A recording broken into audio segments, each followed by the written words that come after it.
असं भयान मला स्वप्न पडलं. रावणही काही साधा नव्हता. ही एक लीला आहे. रावणासारखं वागलं तर अहंकारानं वागलं तर एवढा अहंकार जर वाटत गेला तर सोन्याची लंका असली तरी तो पालता त्याचं काही राहत हे दाखवून दिलेलं आहे. पण रावण काही साधा नव्हता. विद्वान होता, दशग्रंथी होता. रावण काय म्हणतो ऐका आता पाहिजे.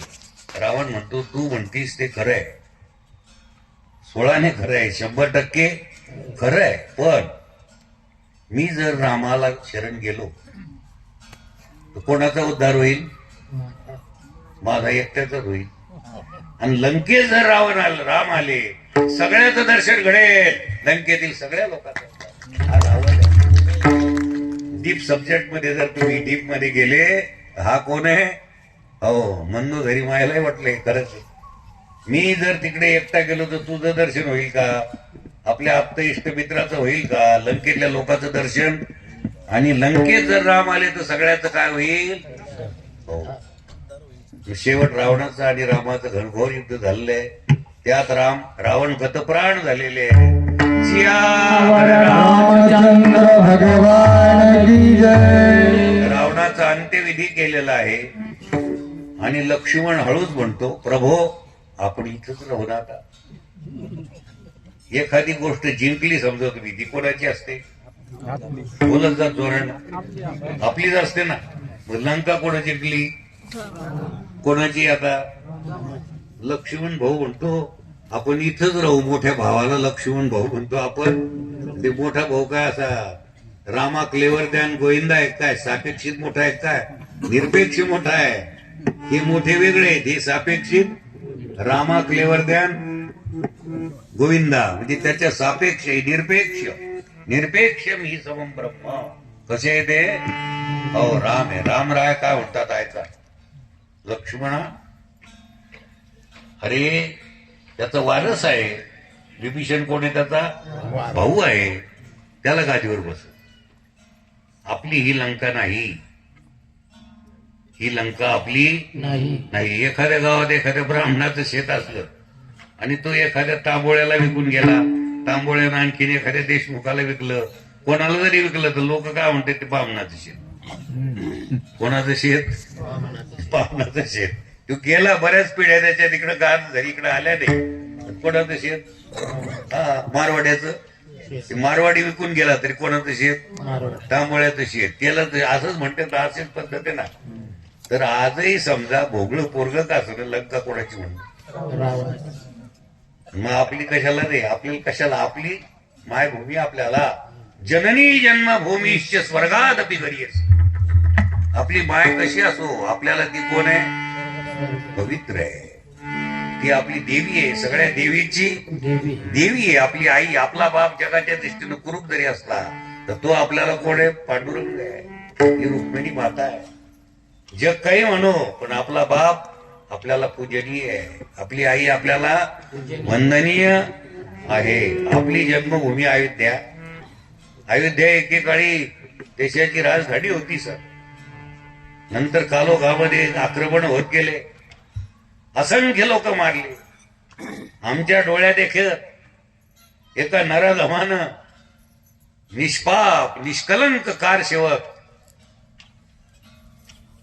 शरयू नदी रक्तानं न्हाली हो. हे आम्ही डोळ्यानं पाहिलं. पावल्यात रक्त होतं. पाहिलं डोळ्यानं. मारले गोळ्यात आलो. पुलावर येताच मारले. त्याच्यानंतर दुसरे कल्याण सिंग आले. कोण आले? कल्याण सिंग आले. आणि राव पंतप्रधान काँग्रेसचे, शंकरराव चव्हाण काँग्रेसचे हे आले. गृहमंत्री एक पंतप्रधान आले. आणि त्याच्यानंतर ज्यावेळेस आमची कार सेवा गेली तिथं, त्याच्यानंतर 1992 6 डिसेंबर रोजी 1992 मोक्षदायिनी एकादशीला सगळा ढाचा उद्ध्वस्त झाला. उशिरा का होईना रामरायानं पुन्हा अयोध्या आपली चांगली करून घेतली. चांगली करून घेतली. वानरा हाती लंका घेवविली म्हणे असंख्य कारसेवकाकडून. हे वानरच आहे. कोण आहे? वानर कोणाला म्हणाव? वानर कोणाला म्हणाव?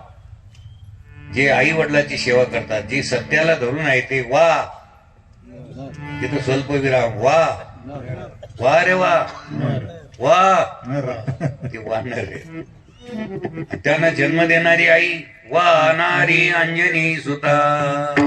हनुमंताला जन्म देणारी ती नारी म्हणजे वा वा रे वा मायबाई, वा रे वा नारी. काय सुपुत्र आहे. निवडून आलेलं सुपुत्र, ईडीत गेलेला कुठं सुपुत्र असतो कुठं. त्याच्यापेक्षा रे जन्माला आले अजून तरी सुधरा, खऱ्या मार्गाला लागा. येण्याची बदते न पडे गुंता. सत्य मार्ग धरा, खरा मार्ग धरा, अवलंब करा. तुम्ही मंत्री व्हा, सरपंच व्हा, पण नीती नियमानं राहा, नीती नियमानं कमवा. जोडून या धन उत्तम व्यवहारे, उदास विचारे वेच करी करा. सीतामातेला आणलेलं आहे. रामराय म्हणतात परीक्षा पाहिजे. लोक काय म्हणतील, परीक्षा पाहिजे. काष्ट गोळा केले. काष्ट म्हणजे लाकडं. त्याच्यामध्ये आमच्या मातोश्रीला उभं केलेलं आहे, अग्नी लावलेला आहे. अग्नीनं अजिबात स्पर्श केला नाही. नैनं चिन्नंती शस्त्राणी नैनं दहती. दिव्य तेजपुंज आमच्या माय त्याच्यातूनही निघाल्या. आणि मग आता अयोध्येत आणण्यात आलेलं आहे. रामराय अयोध्यात आले, भरतजी पुढे आले, वाटच पाहत होते. सगळे अयोध्या प्रेमाश्रू डोळ्यातून ढळत आले. राम आले, राम आले, राम आले. झाले रामराज्य, राम आले. काही दिवसानंतर रामरायाला आता गादीवर बसायचं ठरले. गादीवर आता ते बसले. कोण? रामराय गादीवर बसले. आता त्यांना गादी अभिषेक झाला आणि आनंदानं प्रपंच करू लागले. मातोश्री सीता आमची करोदर आहे. पण राजाचं कर्तव्य काय असतं हे मंत्र्या संत्र्याने शिकण्याकरता रामायण ऐकत जा. राजाचं काय कर्तव्य असतं? आपल्याकडे जगाचा कारभार जर आपल्याकडे आला तर पहिल्यांदा लक्ष कोणीकडे द्यायचं? ज्या भागातून आपण निवडून आलो सुधारणा आधी आपल्या घराची का त्या वार्डाची? इथं कोणी असेल तो सोडून, आणि असेल तर तसं वागा. हो, एवढाही अधिकार नाही का आम्हाला सांगायचं, तसं वागा. आपल्याला निवडून कशाकरता दिलं? त्या वार्डाची सुधारणा होण्याकरता का आपल्यालाच? घट्टम स्वा वार्डाची सुधारणा. मंत्री निवडून दिला महाराष्ट्राचा, प्रांताची सुधारणा. पंतप्रधान देशाची. हे त्याच्या पुढे काय पाहिजे? ध्येय पाहिजे, ध्येय पाहिजे. राम राजा आहे, एका हराम एक काय राम. राम राजा म्हणतात सेवकांना, अरे माझ्याविषयी लोकांची काय इच्छा आहे, त्यांना मला भेटावं वाटत असेल तर भेटायला घेऊन या. दरवाजा ओपन, सगळ्याकरता ओपन पाहिजे. काही कोणी कोणाला अडवू, कसा माणूस असू द्या, काय म्हणतो ते सांगा. तो दुष्ट जरी असला, तो व्यभिचारी माणूस असला आणि व्यभिचारी स्त्री जरी असली तरी तिला माझ्या दरबारात प्रवेश आहे, तिला येऊ द्या. ती किती घाणेरडा जरी असला तरी त्याला माझ्याकडे हे राम आहे. किती? हे कोण आहे? राम आहे, राम. माझ्याकडे येऊ द्या. ती दूध कानोस घेऊ लागली.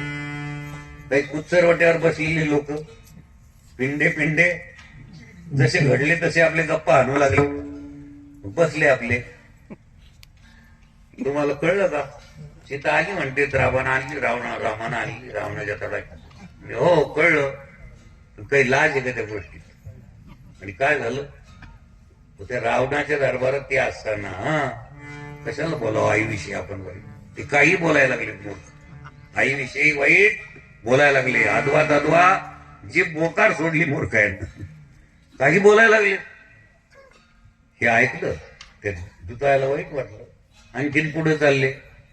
कुठं चांगलं कुठं वाईट. बरं झालं राम आले, आपला आता भारतीय आला. असं फार थोड्या अद्वैत कुसरी असा वर्ग फार थोडा. पण एका ठिकाणी रामाला वाटलं यांना तर पाठवलं, पण राजाचं कर्तव्य असतं.